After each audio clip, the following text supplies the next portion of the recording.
തൃശൂർ കുന്നംകുളം പഴുന്നാനയിൽ ഓടിക്കൊണ്ടിരുന്ന ബസ്സിലെ ഡ്രൈവർക്ക് ക്രൂരമർദ്ദനം. ഡ്രൈവർ ലിബീഷിന് മർദ്ദനത്തിൽ പരിക്കേറ്റു. വൈകിട്ടോടെയായിരുന്നു സംഭവം. കുന്നംകുളം പഴുന്നാന റൂട്ടിൽ സർവീസ് നടത്തുന്ന ഫിദമോൾ ബസ്സിലെ ഡ്രൈവർക്കാണ് മർദ്ദനമേറ്റത്. കുന്നംകുളം ഭാഗത്ത് നിന്ന് പഴുന്നാന ഭാഗത്തേക്ക് പോവുകയായിരുന്നു ബസ്. ഇതിനിടെ റോഡിന് കുറുകെ ബൈക്ക് വെച്ച് ബസ് തടഞ്ഞു നിർത്തി ബസ്സിനുള്ളിലേക്ക് അതിക്രമിച്ചു കയറിയ യുവാവ് ഡ്രൈവറെ ക്രൂരമായി മർദ്ദിക്കുകയായിരുന്നു.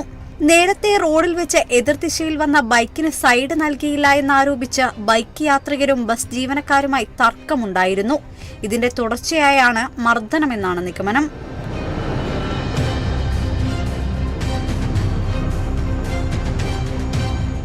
മർദ്ദനത്തിൽ പരിക്കേറ്റ ബസ് ഡ്രൈവർ ലിബീഷ് കുന്നംകുളം താലൂക്ക് ആശുപത്രിയിൽ ചികിത്സ തേടി.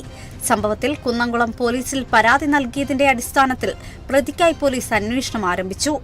Kerala vision news, Thrissur.